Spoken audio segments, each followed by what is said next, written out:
Welcome to another episode at the Fitness Oracle. Today we sit down with John Roufas from In Front of the Line. John is a website consulting entrepreneur who focuses on small businesses in Toronto and in the surrounding areas. John is also a very good and close friend of mine, and my web developer as well. Like, he is next level when it comes to customer service, when it comes to web development, when it comes to giving me what I want, when I want, and how I want it. I know what you might be thinking. Why are you bringing on a web developer? And why bring on this guy at all? And my answer to you is quite simple. These guys go through the same stuff that we go through on a daily basis. We get into his journey with mental health. We get into his journey when it comes to the importance of physical health. When we talk about family, we talk about work, and we talk about the importance of sports in people's lives. So all these things, just because they're not in the health and wellness space doesn't mean that they're not suffering from what we suffer from.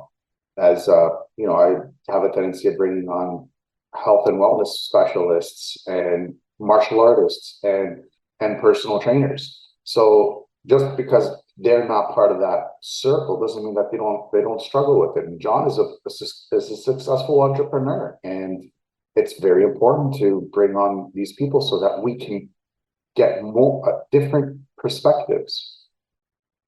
Anyways, this show, as usual, is filled with tons of stuff, tons of great content, tons of tips. I mean, you only saw a few clips here and there. You may be seeing a few other ones, but this episode will knock your socks off. Make sure you have a pen and paper with you, grab a cup of Joe, and enjoy the show.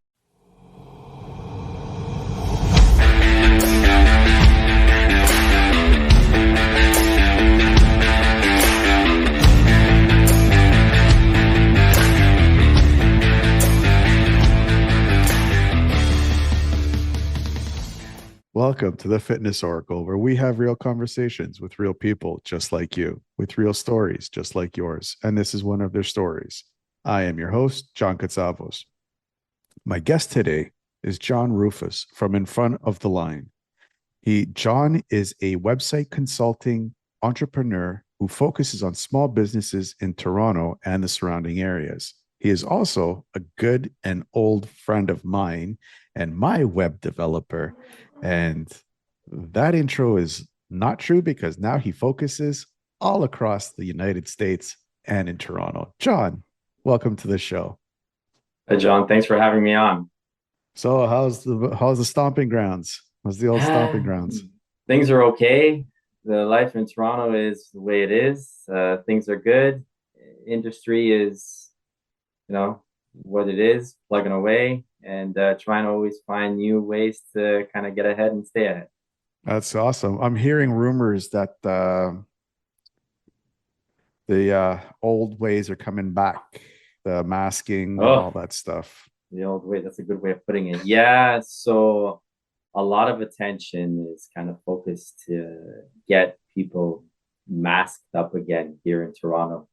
And for me, it's a little bit unfortunate. I come from the school, and we'll dive into it, right? But it's all about, taking care of yourself mentally, physically. And I just feel that those things aren't stuff that will help more than what you can do for yourself. But yeah, so you're right. It's not a rumor. It's big recommendations right now. And hopefully it doesn't get forced down our throats, but we shall see. Well, that all falls down on the people too. I mean, from what I'm hearing, a lot of people are not, they don't want that to come back. No, not at all. Not at all. But you know what? The problem, John, there's more that want it right now, and they're the vocal ones. They're the ones that are in front of the line, pardon the pun, with regards to getting the message out there. So guys like me have to do more to get our message or my message, and then hope that others follow suit to say, no, enough is enough. But right now, a lot of legacy kind of platforms, media, health, they're kind of leading the way to spearhead governments to kind of cave and force it. But let's hope not. Let's hope not. We shall see how it plays out. You can hope and pray. Yes. I asked these two questions now about all my guests because I'm curious, and I know a lot of my listeners are curious. What got you first interested in this line of work? So it was the .com boom of the late 90s. But you know what? I'll even go one step before that. And as an up and coming teenager, I was always fascinated with business and trying to find ways to carve out a little niche for myself, create opportunities for myself, doing things like riding bicycles to deliver ice cream in parks, doing by courier.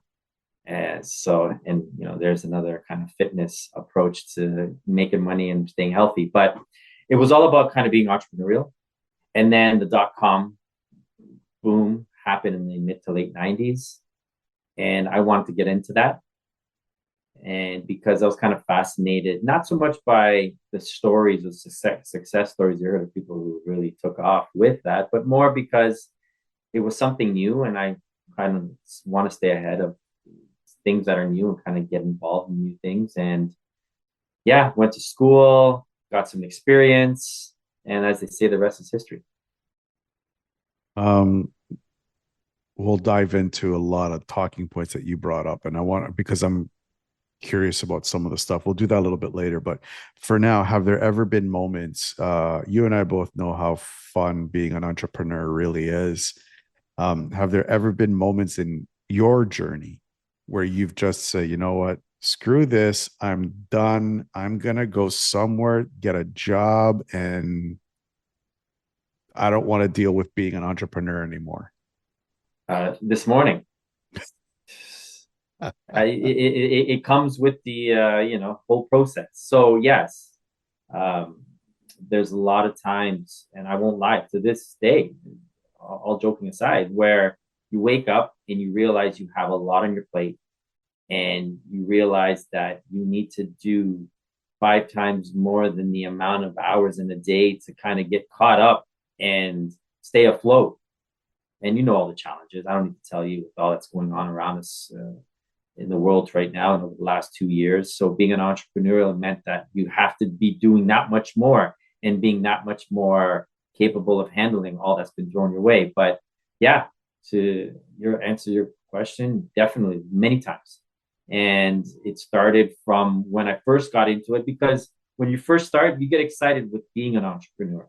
The thrill of it, in theory, is, you know what, you don't have to answer to anyone, make your own hours. But then when push comes to shove and you get started and you get into the nitty gritty of it all, that's when reality kicks in. You're like, oh boy, this is a lot tougher than you can imagine. And it's only until you get started when you realize, yes, it's real work and a lot more than doing that 9 to 5 grind. But yeah, there are days when you're like, is it worth it?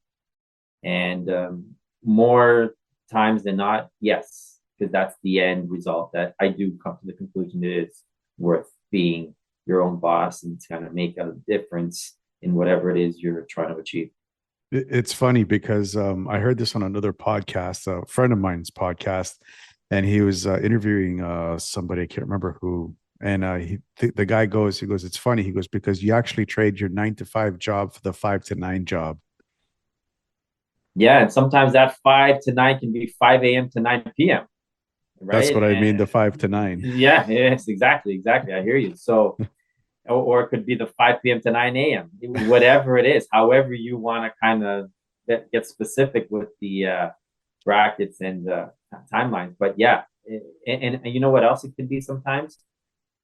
You're trading in a 9 to 5 job for buying a 9 to 5 job. A lot of people end up doing that too. And we'll get into the details and specific, as you said, but that was something I wanted to avoid. I never wanted to get into buying a job. Mm-hmm. And we'll talk more about how I try to not get into that. But yeah, so anything to do with kind of following that path of 9 to 5, or not wanting to follow that path, or trying to differentiate. Yeah, it's it's a lot. It's something that I try to keep in mind.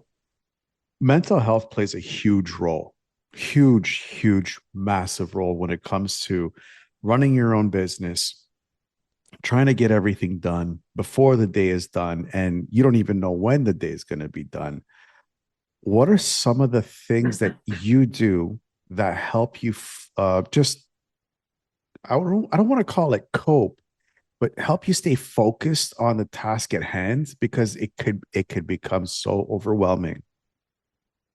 So when I first started out, and that was around 2003, I first made the definitive decision to put all 9 to 5 and any job aside to really hunker down at the front of the line. I was all over the place. And it was because I was just trying to do everything and thinking that was the only way to go about it. And then I started to kind of lean on some mentors or some people that I've had in my life and prior to 2003, where their experience kind of told me focus on some specifics to help deal with the whole kind of multiple hats that you would need to wear as an entrepreneur. And I've applied many of those lessons from, now we're talking nearly 20 years to today. And coping, a lot of the time, it kind of boils down to a couple of things. Number one, it's waking up in the morning and then going to bed at night, knowing what you need to do and what you have done. So waking up first thing, I want to make sure that I have an agenda of what needs to be accomplished for the day. Like there's people who set out goals, short-term, long-term. I even have a more specific goal at hand of the day, how to tackle the day. And then at night, I kind of look back at that list and make sure that it's been achieved. And that list can focus not only on career, and that's what we're talking about right now, but it's a lot of other things too. There's a lot of balance that needs to come with it. And that helps mentally. But in terms of career and helping out being that entrepreneur, a lot of it is kind of figuring out and how to approach what it is you need to do and tackling it. And one of the things I found is helping me is being able to kind of wake up. And the first thing I do is grab a pen and paper, nothing technology wise. It's literally the old school pen and paper and jotting down what I got to do and what needs to be achieved for that day. And just for full disclosure, for all the people out there listening or watching to this episode, it doesn't have to be an entrepreneur, solo entrepreneur, or you have a job. This could be just putting one thing on your paper. Find a job. Absolutely. This kind of approach that I take that was given to me and my mentors, and it's funny you mentioned that, one of the mentors that I still to this day have in my life is and always has been an employee of a large bank here in Canada. And the rules that he learned in his line of work, he told me can be applied across any domain, be it employee, employer, small business owner, any way you want to look at it. So to your point, you are exactly correct. It can apply along so many different foundations to help get through and cope with whatever tasks you have for that given day. How important is the physical aspect of physical health for a person in order to achieve those tasks? Because you and I both know, I'll give you an example. The day of this recording, have not left my house because it's been recording after recording after recording after recording after recording. And I personally know what it is. I just want to get your perspective on it. Yeah, no, you nailed it.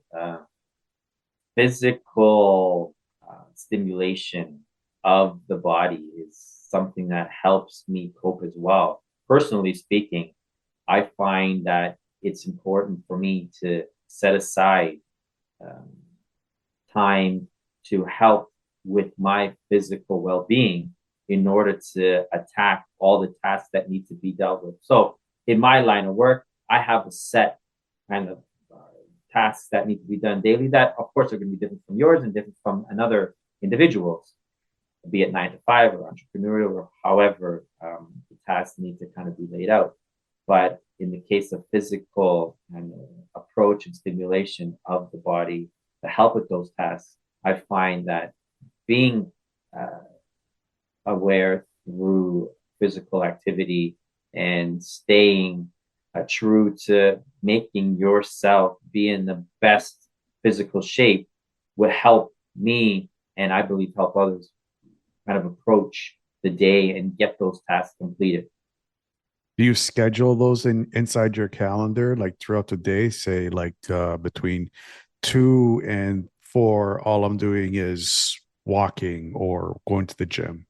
Absolutely. And as I told you when I answered the question previously, it's a balance. So not only do my tasks consist of my work and the phone calls that need to be made and the emails that need to be answered, it's the balance that involves the personal side of my life, family, personal, physical attention, all that. And all that is part of the task at hand, or tasks at hand that are jotted down on that piece of paper when I first wake up.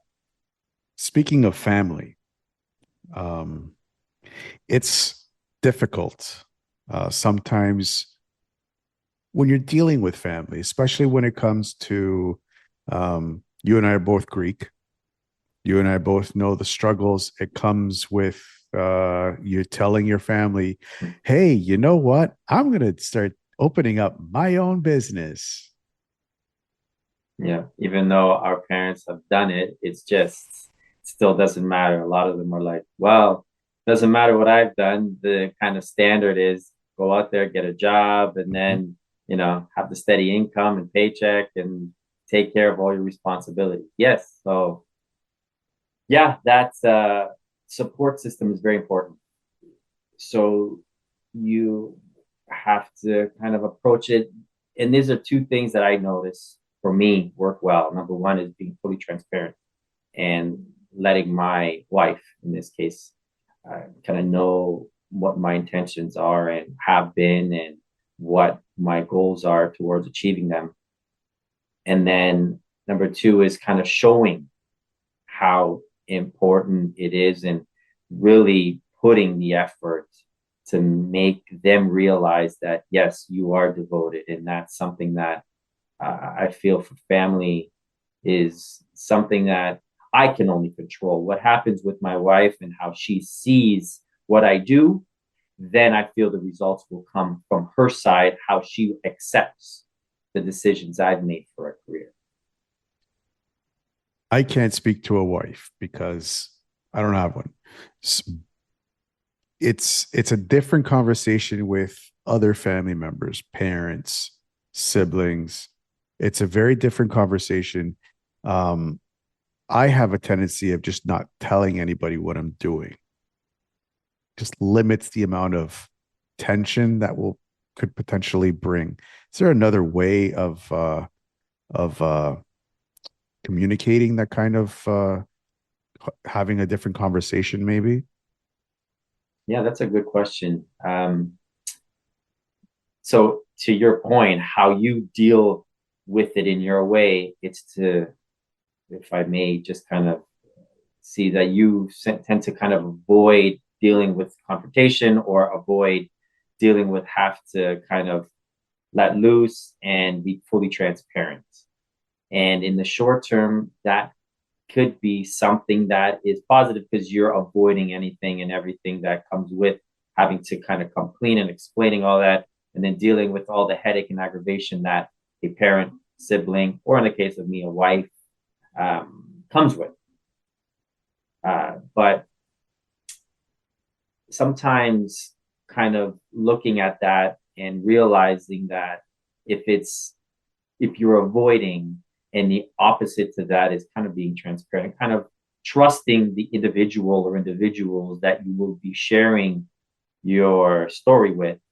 Sometimes thinking that, you know what, maybe I thought initially that they won't accept what I want to do. So to avoid any potential headache, I'm just not going to bother. Sometimes trusting that parent or trusting that sibling and sharing with them the story that you want to tell can lead you down a path that is something that you may have assumed was incorrect, where you wanted to avoid it all along.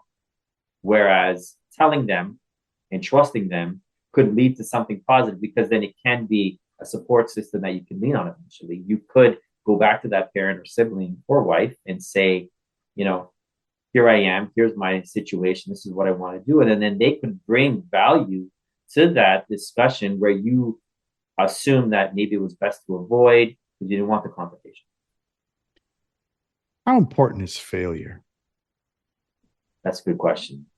I believe the only way to truly learn is to fail. And I won't put it as failing. I'll spin it in a positive way and say that failing is not achieving something that you strived for, but along the way, you learned how to be better the next time. And I feel that's the best way and true way that we as human beings learn. Because if we don't fail and we don't understand what is involved to do with that next time, there will never be a reason to want to continue. So I feel failure, put in a positive way, mind you, is something that's incredibly important for the growth of us all. Now, the reason why I asked that is because you, out of anybody that I've ever interviewed, know me best. Okay. You and I go back way back. Yes. You know my business, how it's gone. Yes. It's gone up, it's gone down, it's gone back up, it's come back down. And every time I've had conversations with family members, with friends, with even some coworkers in the past, they always put that negative connotation to failure. Yeah. And every time I come back, and you've seen it. Every time I come back stronger. Mm-hmm. Yes. What would you say to somebody who was inside in like my shoes, and they're at the point where it's like, I've had enough of this, and I don't want to have those negative conversations with my family members, especially my family members. I don't want them to see me as a failure. What would you say to somebody like that? Well, I say it's twofold. So number one, I would try to be, make it positive, but also be realistic. So the positive is trying to show that from my perspective, the failure has to come with the lesson. So anything that wasn't successful, I encourage to look back and say, what did you learn from that? If it didn't go the way you wanted, well, what was learned from that? And then get into the specifics. What caused you to fail, be it that specific exercise or in the long journey of your entrepreneurial, goals to be successful in the business? And then I'd be realistic and sit down and say, how much effort and how much willingness are you? So how much effort have you put to this point, and how much willingness are you to continue this journey, this exercise, or whatever it is that is causing you failure? And then be true to yourself and say, is it something that you would worth continuing to fight for? So yes, and it's unfortunate, and I'm not going to judge those who put such a negative connotation on failure, because we've been conditioned and groomed as children that once you fail in school and fail, not getting on the sports team, the soccer team, you're not successful. And what I learned growing up over the years to where I am today is that if we try to take that as a positive, in the light that you learn from it, so next time you're better, and if you are willing to want to continue to try this out, you will be a better version of that next time if you continue and learn from those lessons. So yeah, it's a combination of trying to put a positive spin on it, but also being realistic in that failure. How is that any different from back in the 90s? I know you remember back in the 90s where everybody was a winner. Everybody was a winner in sports. Well, we're going to transition into sports. That's why I'm asking this question. Everybody was a winner, and now we've come to the position where everybody thinks they're a winner, but they don't understand what it means to lose. So I'll kind of take it one step back. So back in, if I can go back one step further into the 80s to kind of relive my young adolescent days and years, I recall those times being times when you as an individual, either individually or part of the team, would understand there was winning and losing. And then somehow our society transitioned to your point about everybody winning, getting that participation trophy. And now it's created this false sense of if we don't achieve that, even in coming second, third, or lower, and that participation trophy is not achieved or given, then yes, you have that kind of situation where entitlement, I guess, unwilling or capable of handling the fact that you did come second and lower, and that just kind of trickles down into everything else that as an adult you do, and that it can be very poisonous and have a really negative effect on the individual. Kind of veering off just a little bit. I want to stick with the sports, but you kind of just brought up another talking point when you said that. We've kind of left the whole participation medal kind of thing, and it just feels like now that social media has taken up that banner of look how successful I am and that you can do it too kind of mentality, but nobody really talks about, you know, how hard it is, what you have to do to get there. Do you think that social media is amplifying that kind of mentality now? Yes. So social media, among many things that are kind of negatively impacting people's lives. Yes, there is that quick snapshot of an individual or individuals who have achieved something, and you have the platform as that individual or individuals to share with the rest of your community how well you are doing. And then in the process of doing that, you have someone on the other end who's taken that and seen what they don't have and how that can impact them. And it also can create this false sense of, well, if they did it, so can I, but not understanding what it took for that individual or individuals to achieve what they had. So, and then that can kind of veer off into like a 2 or 3-fold approach into discussion where you have the one individual who's showing the world, or at least their community, what they have, and wondering if that's necessary. Granted, that's social media for you, but it's part of the kind of beast. When then you have the recipient, the one who's seeing the success of photos and videos, and then not understanding the struggle, and then feeling inferior to the fact that they don't have what this individual or individuals achieved and now are showing to the world. So it plays a role. It plays a role that can be quite detrimental because there's so many kind of falsehoods with that you can't kind of put your finger on, right? But yeah, it's something that isn't discussed enough. Yeah, most definitely. How do you manage social media? Because you and I both know this can be a black hole for most of your time, which you and I cannot afford to have a black hole in our time. Correct. Yeah, and yeah. To your point about the black hole, it's a hole that you can kind of get into and just fall down, and then yeah, you're just caught up in so much. So I, by nature, am not one to kind of really share too much. I kind of keep it to myself, but I do use social media as positive as I feel I can, and that is for my business.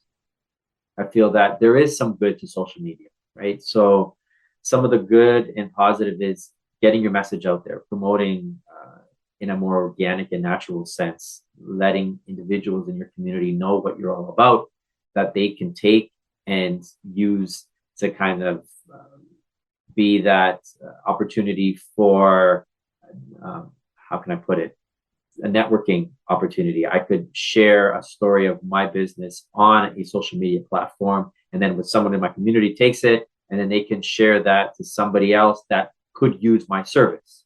So that's how I tend to kind of use social media. I use it as best as I can for positive, and not try to go down that black or rabbit hole, as you said, because yeah, time is of the essence, and then it can be just so detrimental. You use it more as an entrepreneur. There's a lot of people that don't understand the difference between using social media as a business and using it for personal use. Yes, correct. And I'll be full blown transparent with you and my entire audience and your entire audience. I'm having the trouble transitioning from consumer to business owner on social media. How did you manage that? So, well, I took some time and tried to understand how some of the professionals have done it. I've attended some seminars, gone to conferences when there was in-person conferences. Unfortunately, everything's now geared towards online. So there was a time when, I would make a point to attend conferences and get to learn. But to your question, some of the good ways that social media can be used or utilized for business is the whole lifestyle approach. A kind of subtle message within the message, something that a lot of corporations are using now, using influencers, using the platform of social media to subtly introduce a product, a service that can create engagement, and then that can in turn spin off ways that you're, as a consumer, still feeling the way of utilizing social media personally as a consumer, but at the same time, the business understands that psychologically, that subtle lifestyle message can help their brand and the consumer kind of engage with one another in the messaging. Interesting. We veered a little bit too far off. I wanted to go towards the sports. We'll go back. Yeah, to the let's sports go. right World Cup is starting in a few days, so it should be really exciting. But yeah, that's something that I want to talk about.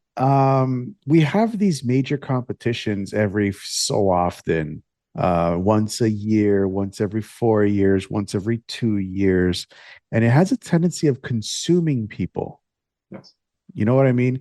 And it becomes almost tribal. Now, I kind of envy that ability to create that tribe mentality. How important do you find sports in your life to bring sort of like a normalized balance into your chaotic work life? Yes. Yeah, you touched upon some very good points. Huge. Because if I were to allow myself to be consumed by work, it would be 24/7. So I try to find balance. And one of the things that I do is really make a point to enjoy some sports, some recreation, not only for physical activity to get out, which I find very important, but also to kick back and watch professional sports on television and online. And I feel that's very important. It first offers the balance. It takes away from always being focused on work. And then it allows you to kind of pay some attention to something else for that little bit of time. And it kind of brings some awareness into your life too. That balance can help, because if you veer down just one path and only focus on that, prioritize work, then I don't feel you're as well-rounded as an individual. So sports, focusing and giving some time and devoting some time to a professional sports league, be it hockey, be it baseball, be it soccer, I feel is important, and it has been important to me because that gives me something to look forward to and to educate and learn about, and helps me kind of balance myself. And it also, like I said before, like it also brings in that tribe mentality that it when you can go out with a whole bunch of different friends that you haven't seen in a while, and you have a common topic to talk about other than your business. Yes. Yes, no, that's good. And you know what? And I see that as a positive. Um, the world we live now, you can get consumed by work and family and running around and doing so much that having something that you can lean on that will bring you together with your friends to kind of get outside of whatever it is you're consumed with majority of your life, work, family, having something that you can escape all that and bring you together with your friends or that community, I think is a good thing. I don't see it as a bad thing at all. I see it as only positive, and it helps part of that balance that we keep talking about and we've mentioned a few times. That it can only be good and not bad.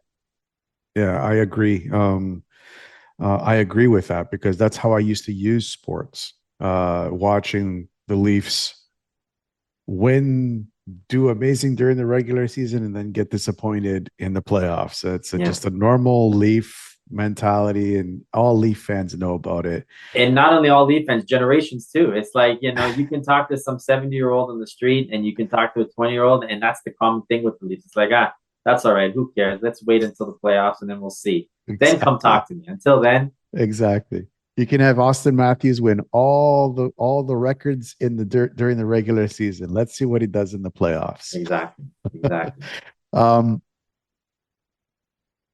Where I want to go with this is that I personally knew people in my previous life where it was Leafs. If the Leafs win, they are having a great day. If they lose, you don't want to be around them for 3 days. What would you say to somebody who has that mentality that you know what, my sports team is my religion kind of thing? That's a good question because I admire someone with that much passion. First of all, I see that, and you know what? I can take a step back. If I was not a sports fan, and I know many who are not sports fans that are in my life, and judge others who are big sports fanatics and allow the sport and result of a game to consume them, and they become judgmental. And I personally want to kind of understand where they're coming from. So I don't get how it can be that consuming. But at the same time, I can understand that that individual may latch onto something because that gives them a belief or something that they can look forward to, where other thing in their life may not be going so well. So in the case of Toronto Maple Leafs, for example, you may have an individual who is a big Leaf fan, follows the team night and day, wakes up in the morning, reads the box scores from the night before, knows all the player statistics, sees all the movement of potential trades, and gets ready for the game. And they have something to look forward to on a Saturday night with Hockey Night in Canada, for example. And I don't see anything wrong with that. Where I see it as a problem is if that becomes detrimental to how they interact with the things in their life that are important. If that consumes them to the point where they don't take care of their responsibilities. And there are some unwritten responsibilities that we as humans have to kind of account for. And it's different for certain people, but there are some underlying things that we all should kind of have to the core. But to without saying too much and running on too much, I feel that that passion is something that's a good thing. I really believe that being that passionate about something is not bad. It's just a matter of kind of understanding that individual and seeing why he or she is a big fan and being fanatical, because, fan is a short version of fanatic. Mm-hmm. So that can be something that an outsider who isn't a person of a sports team not understand. I want to be clear, because this used to be me with the Leafs and with Toronto FC, which was TFC, the most recent one. I was a huge fan. I used to act like a moron at BMO Field, and looking back at it, and I was thinking and I've been thinking about this, especially during COVID, when I had time to sit back and think about it. And you're right. If you can take that kind of passion for something, what if you can take that passion and instead of investing it into something that you can't control, like the outcome of a sporting event, to something that you can control, like your family, like a business, like your work? Do you think that's something that somebody should be looking at, other than putting it into a team where they have no control over it? Because that it's fascinating with me for myself seeing it. Yeah, no, definitely. You hit on some really good points. So the things we can't control, yes. If we let something that we can't control consume us, then we go down a path where the things that we can't control that are important, if neglected as a result of being so caught up in the things we can't control, that can really catch up with you as an individual. But having said that, as long, and this is something that I emphasized in my reply just before, if there's a way that you can ensure that your priorities are taken care of, but you kind of let loose with regards to TFC or the Toronto Maple Leafs, to give a couple of team examples, I think that that is something that it's okay. Now, how do you take a John Katsavas, who's a big TFC fan, and kind of prioritize TFC, something that he couldn't control the outcomes of, and get him, to use you as an example, and get that passion or kind of interest or engagement into the things that he can control? That's something that, if talking to you now as a third person, John, even though we are talking together, if I could get John to understand, that's something that may be beneficial to John. Because sometimes having John just be told, why are you emphasizing so much on TFC, where you're not assisting John to see the way to take that passion and apply it to something that he can control, then who are we to judge him if we can assist him down that path? You understand? It's very easy for us to judge John, who's so consumed by something he can't control, using the TFC example, but we don't want to take the time. If we see that he's crazy and wrong about his priorities or things he can't control, what can we do to steer him to get that passion to be applied to something he can't control? That's one. Yeah, that's something that I see as important. That's brilliant. That's brilliant. And do you have any specific tools where you can help people to guide them into something that they can control? Yeah, so that's a good one. So it comes down to some very simple and basic fundamentals. One of them being encouraging dialogue, being able to see the individual that you're with for who they are, appreciating what they kind of value. So again, to use you and the TFC example, if we were together in a social setting talking about life, and we're at a bar watching the TFC game, and I see that work may not be so good for you, family may not be so good for you, and you're so consumed by TFC, and then TFC loses, and you go and take that out and you shit on everybody around you as a result. Some of the things which are so practical, and it's not, rocket science, it's just a matter of kind of engaging in dialogue and kind of telling that individual, and in your case is understanding what value TFC brings to your life that family or job or whatever it is you want to shit on doesn't. And from there, that understanding or empathy for you can then be kind of taken and spun in a way to say, I'm not going to tell you how I do things and I see them as value. So I'm not going to say that work's important to me if it's not for you, but you may be in a situation that you're not valuing those things in your life that are priority the way TFC is valued. So let's get on that right path. It's about communicating, being coherent. It's about communicating and helping to make the individual aware of what they can understand. A couple of months ago, I had Benjamin Mole from the UK, and we were talking about this mentality of fanatics and what are they called in the UK? The groups of fans, hooligans. Not the hooligans, just like part of the hooligan idea is the community that gets built up through these groups of people that support a specific club. It could be Manchester United, it could be TFC, it could be Miami FC, it could be anybody. Do you think? And I asked him this question. I want to ask you the same question. Do you think it's important for those communities to step in when they feel that things are getting out of control with a person? That's very interesting.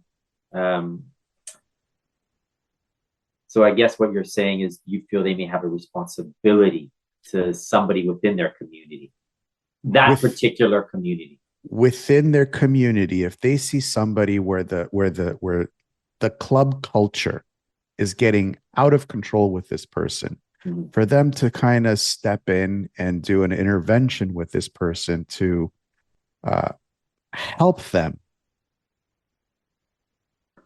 Yes, it's a great point. It's a great question. I guess I look at it the way I've looked at everything else in some of the points we talked about previously. It'd be unfair to pin the rest of the community and say that you have to help that individual if it's consuming him too much, because I don't think that the others in that community should feel they are responsible to help one of their brothers out, quote unquote, in this case. However, I feel that as a community, I think that would be an ideal way to help. And I think that if there is someone in the community that, to your point, say you were in that community and you see someone going off the rails and you feel that there is a need for intervention, I think that it would be a beautiful opportunity to assist that individual, because not only would that individual who's going off the rails kind of want to give his attention to the group because they are all kind of bonded with this one thing, the club. I think that would be great. But see, it's kind of double-edged. You don't want to have to judge the community to have to do it. I don't feel that they should have to do it. But at the same time, I think that that's a great idea if an individual is going off the rails. So I guess the way to answer that is, if there's a group of 10 fanatics of a club in Manchester, and they see one of the 10 are off the rails to the point where their life is just insane, they don't follow up with work, family, and everything is going downhill, and they're just too consumed by the team, I don't feel the other 9 have to step in and intervene. However, if 1 or 2 or 3 of the 9 see that as something that they want to do, I'm all for them, the 3 that is, wanting to help and bring the other 9 together to help that individual. So that's kind of a double-edged answer. So It is, but it's where I was trying to go with it, because it's quite interesting, because a lot of workplaces are kind of doing that kind of intervention with their employees, and it's kind of important for the workplace to do it, but not okay for the uh club fan clubs to do it. That's a great point. Great point. Yep. And you know, and we've, as a society, accepted so much of, you know, work being the priority and everything else that comes with it. You know what? That's the most important thing. And it's okay for the work community to intervene. But once the social community wants to do it, uh, it's like, what's the point or to that? So yeah, what you mentioned is great, because that's perspective in society that I look at and don't want to kind of engage with. I don't want to put a certain precedent on work being more valuable than the club community if the club is something that that individual is really passionate about. And that's something that I alluded to before with the fanatic being consumed by the sport or the team. You know, I'm all for that and I want to welcome that. And I'm not going to judge him or her because they're a fan of the team and I may not understand. And that all of a sudden, because it's work, they have the right to intervene and judge or do whatever, because in society we've been deemed that that's important. So you make a great point. And it's not that one should be, it's either we should all allow for that intervention to be, you know, happening on a regular basis, regardless of the platform and where the community kind of came together. Because there's multiple things that we can talk about with everything that you just said. One of them being using work as a comparison to the social football club, let's say, as an escape from reality for the individual. And personally, I would feel that it would be the employer's best interest. Now, okay, one is, I'm paying you to do a job. I need your brain here. Where the other one is, you're social and you're having fun, or you're supposed to be having fun. Your brain doesn't have to be here because it's not getting paid to be here. Mhm. So for me, if I was an employer, I would care whether or not my employee would have a good balance and not being consumed and using work as an excuse to get away from whatever's going on at home, whatever's going on in his life or her life. But the question I pose back to you, if I may, where does the employer draw the line? Is the intervention to be more productive at work based off of the fact that the employer pays the employee to be there and to generate results? Or is the intervention for the employer to help this individual be a well off, balanced individual overall? That's something that I may kind of want to look at, and then from that angle, decide what would be the best approach for the employer.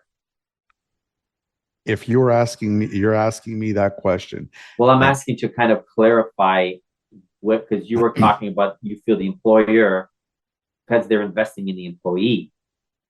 How do you kind of view that angle? Is it the employer simply intervening to make sure the employee is there to do a job and to be the best at it, or they have a responsibility to make that individual better overall? That's where I wanted to. So to be flat out honest, I think in order for the employer to have the best outcome for the employee, the employer needs to make sure that the employee has a good, solid foundation to work off of, to give their 100% back to the employer. absolutely. That means if something's going on at home and it's bothering that employer needs to know, so that employer can actually do something about it or help them, give them the tools that they need so that they can perform better at work.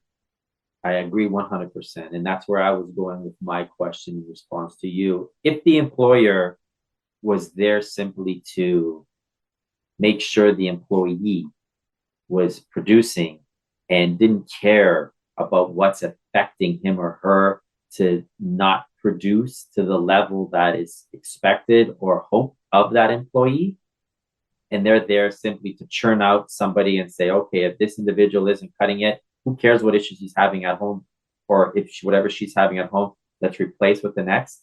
But to your point, yes, I am all on board with what you're saying. I feel the employer or company or whoever has a huge responsibility in the individual's role, because that all plays a role.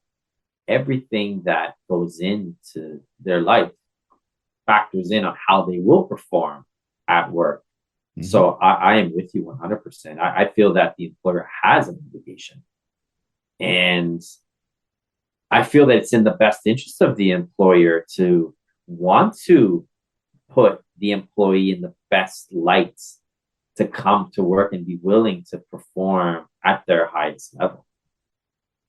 That's great. Yeah, because I'm full on board with that. I have a very small team, very, very small, but I want to make sure my small team, you're part of it. I want to make sure that you have all the tools that you need to do what you need to do. Yes. And that you're okay with everything to the best of whatever I can do for you, you know? Yes. And I don't like it when anyways, we're going off topic with. No, we're not. I hear what you're saying, but I will say this, and I don't know how you feel about what I'm about to say, but I feel that as a society, we are more aware, and I think employers are trying to engage and trying to do a better job. I really believe that that's something in 2022 that we've kind of reached a point that is much better than, say, our parents' generation. I think employers, corporations are in a better place now and understand and are willing to want to help out as much, knowing that an employee is valuable, and programs are now in place to help stimulate whatever balance is lacking or whatever is needed to help them succeed at what they do job-wise and life-wise. Yeah, absolutely. We are coming close to the end of the show.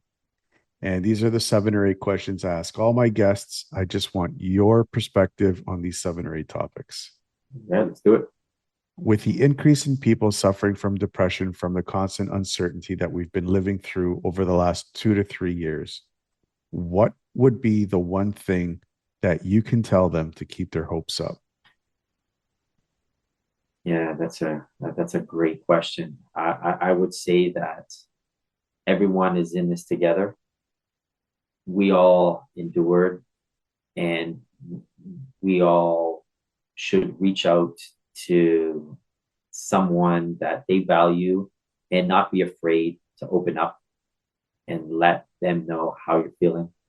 And if it's a tough day, a tough time, be transparent and open and not be ashamed to want to let that individual or individuals know what you're going through. Because to my point earlier, that person on the other end may be able to add something of value to help your spirit increase. So be willing to share your stories and know that you're not alone, and want to open up to someone in hopes that that person will give you something positive. Excellent. Excellent. What's the one thing that you do daily that amplifies your ability to stay focused? The one thing that I try to do, it's not something that, because sometimes you can get so consumed. Every day can be different, especially for an entrepreneur, that, you can get caught up in certain times that, curveballs are thrown the second that you get started. But the one thing I try to do that keeps me focused is the, I know it's cliche, but it's just the end result. It's the finish line. I have certain levels of goals that I try to attain. I told you about the lists in the beginning of the day. and I review them at the end of the day. But I also have other levels of goals, the more common goals that people set out. And I think the one thing that I try to do to keep me focused is understand that I'm just part of something bigger. And I want to do my part and carve out whatever it is to help make things just better around me. Very cool. If you could pick up the phone right now and call yourself at 20 years old, what would you tell yourself? I would tell my 20-year-old self to do a few things. Number one, go and see as much of the world as possible. Have as much fun with the opposite sex as possible. And try as many different things as you can to understand what gets you to be most triggered with what it is you want to do. Looking back, would you change anything? Yes, I would. I'm not going to sit there and say that, oh, everything is peaches and cream. No, there's certain things that I wish I did a little differently. But where I am now, looking back, I feel very blessed and thankful for a lot of stuff. The things that I would have done differently are the things that I would have told my 20-year-old self. Because there's a few things that I didn't do enough of that looking back now, I wish I had done. And a lot of it is exploring the world around us. Mm-hmm. What scares you?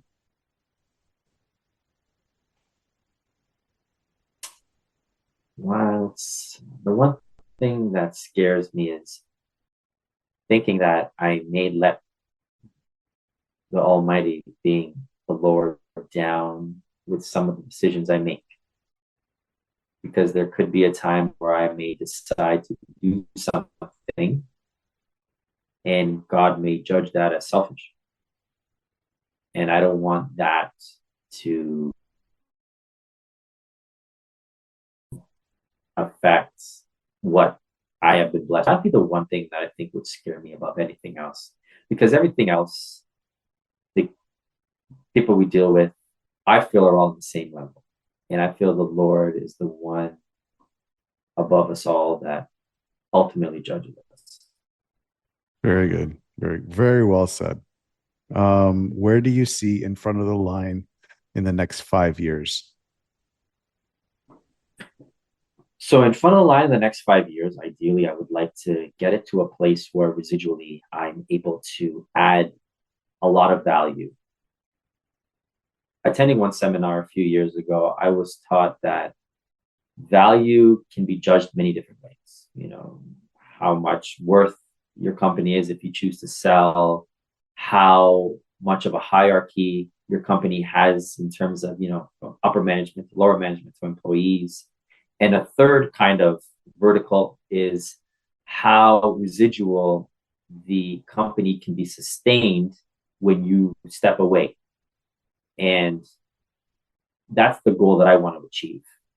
I see the value on a monetization kind of scale. If I were to put it up for sale, I see the value in having employees. But what I would like and what interested me in terms of that exercise when I attended that seminar is how you are able to sustain a business and have it kind of residual and generate income when you're not there. And that's something that I would like to increase the residual impact where I'm able to be away from the business, but it still generates a certain income every month where I don't have to lift a finger. And there's a lot that goes into that in terms of specifics, but that in a nutshell is where I would like to see it, a much more valuable residual based operation. Very good. Very good. How about you personally? Where do you see yourself in the next 5 years? The next 5 years, I want to continue to be in my son's life, grow closer with my wife, grow closer with the goals I set out for myself, and be a lot closer with God to make sure that I am doing the duty I've been put on this earth to do and not disappoint him. Again, this all sounds cliche, but I really feel that I'm in a good place and I've been blessed with all that I've been able to achieve. And I know I haven't done it alone, from good support system growing up with parents to good support system with family, friends, and above all, the most important thing is the Lord is guiding me every step of the way. And I just want to continue to get closer to those things I value. And that's what I'll keep striving for. Very cool. Where can people find more about you? So you can find me online by going to www.infrontoftheline.com. It's spelled exactly as it sounds, infrontoftheline.com. You can find me on social media, various platforms through the business platforms of the social media angles at In Front of the Line. Personally, you can find it through John Roufas. And a lot of good things are going with In Front of the Line. And we're just going to keep striving to be better in the web game industry to bring value to those that are along with me for the journey. Awesome. And I will be posting all your links in the show notes so everybody has easy access to your services. And I can vouch personally about you and your services and your team. It's next level. Awesome. Absolutely amazing. I appreciate that, man. I appreciate that. Thanks very much. And it's great to have this discussion. And a lot of good things. And you did a great job. A lot of ways of steering down to kind of stimulate the mind and come up with approaches that you normally don't discuss. But great job. I was really impressed with you today as well. Oh, thank you. I try and do my best. Any final thoughts for the audience out there? Well, the few things that I could add is just, again, never hesitate to be transparent with those in your life that you may want to kind of steer away from for fear of confrontation, because they may bring something of value that you may least expect. And if you trust them, then there's a lot more you can get out of anything you do in life. So I believe just know that you were put in a certain spot and people are around you for a reason. So utilize those individuals because they may bring something to you that can help you be a better person in all aspects of life. Well, John, first and foremost, thank you for coming on the show. I really do appreciate you coming on and just sharing your perspective and really getting vulnerable with people, because it's really important to see that. On a personal level, I want to thank you for being a good friend to me and always being there, guiding me, supporting me, telling me, John, this is a terrible idea for the website. John, this is a great idea for the website. So your insight to where I was and where I am was and still is greatly appreciated. It's like gold, your input and your info for me. So thank you for being that crux in my business and in my life. Awesome. So thanks for having me today. It was a pleasure. Lots of fun. I didn't know what to expect, and it was great. And I hope we can do it again. And for the kind words, man, that means a lot. I just want to help out somebody like you that we got close with in Toronto, and we're still keeping the connection going, a country away. And it is a pleasure today and a pleasure. And I hope that you and I can continue doing this for the next 15, 20 years and even longer, depending on how well and healthy and blessed we both are. So I appreciate all that today and appreciate you. 100%. 100%. You're not going anywhere, so don't worry. Thanks, man. And neither am I. Awesome. And that's what, and that's the most important thing. If we can believe that, then we've already defeated all the other, things in our lives that we can, let it get us down. So yeah. Going through hard times is just a test. What you need to know is that when you get out of whatever you're going through, you will be stronger than ever before, and you don't need to go through it alone. Always know that you are not alone. Stay tuned for more real people with amazing stories that are just like yours. Until then, to everyone out there listening, I wish you a good morning, good afternoon, or good night, wherever you may be in this crazy world. Hey, everybody, John Catavos from Resilient Reboot Productions. I want you guys to be able to access all the content that we're putting out with Resilient Reboot Productions, and we're moving it to a very special location. So I don't want you guys to miss out on the chance to become part of the vibrant and supportive Resilient Reboot Productions community. Join us today and connect with like-minded individuals who are passionate about personal development, mindset, resilience, and growth.